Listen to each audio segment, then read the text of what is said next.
Welcome to Josh's Green Garage. This video I'm going to be doing a quick overview, my opinions, first impressions of the John Deere 54-inch quick hitch blade. Some call it a dozer blade.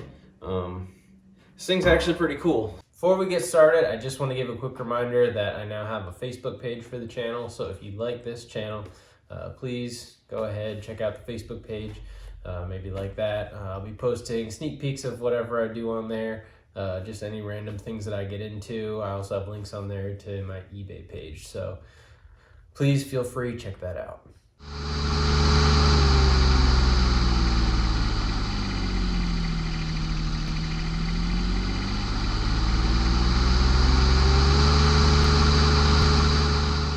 So unlike an ATV plow, commonly an ATV plow isn't going to have the ability to lock it out. So these springs here, they're going to allow the blade to flip forward when you're plowing and hit something more solid, or if you get into just, really heavy snow or, dig into ground, it's just going to flop forward.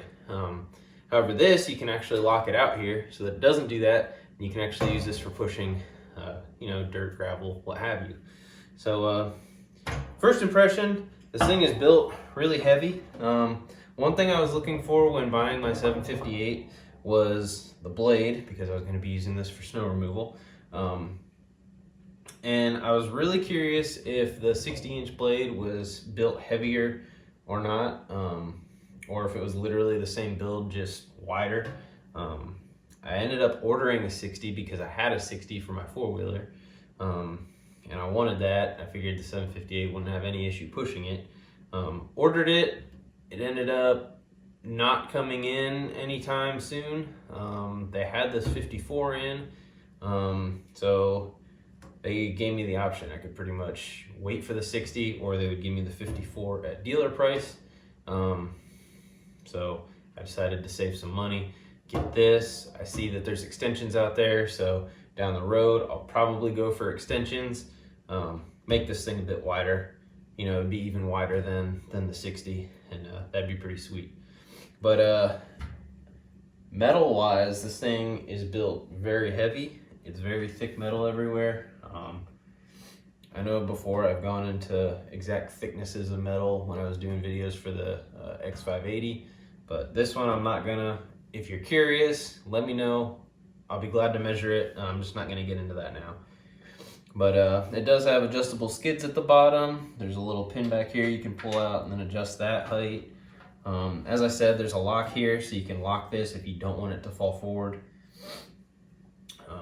So that's neat. Other than that, really nice.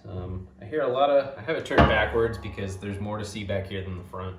But on the front, the blade edge itself, I know a lot of people swap them out for I guess it's a plastic one, something like that, or like a rubber or something. I'm not sure.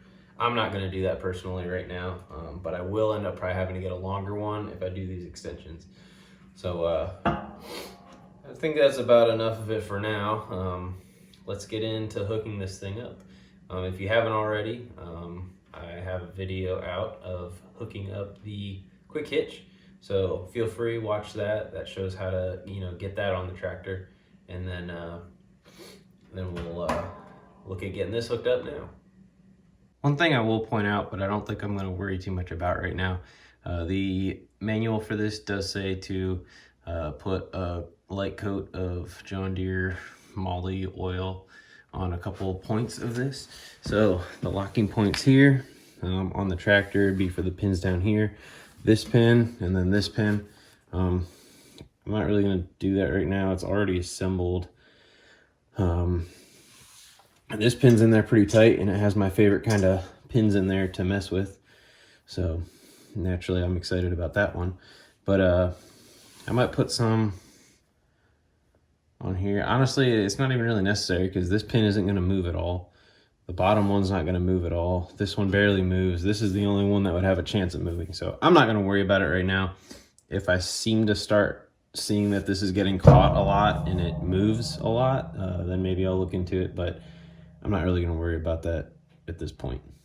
tractor-wise, to prepare this for install, we're just going to pull these pins out and lock them back, similar to how we attach this hitch to the tractor in the first place.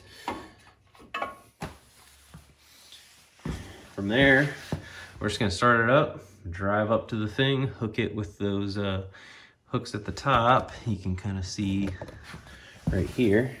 I'm just going to hook that under the bar on the plow, and we'll finish up from there.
All right, so I just recently found out that I had a whole bunch of video, well, I shouldn't say a whole bunch, but a few videos that I found that I never uploaded.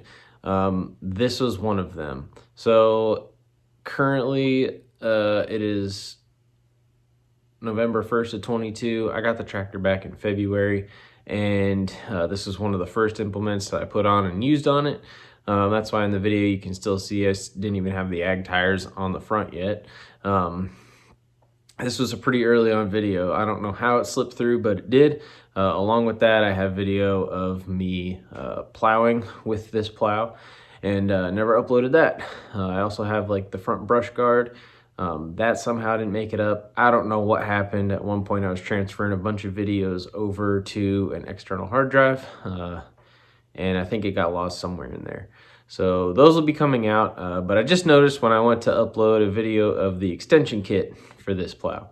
So this is going to be coming out, and then look for all those other plow videos coming here shortly, just in time for everybody else's winter season to start.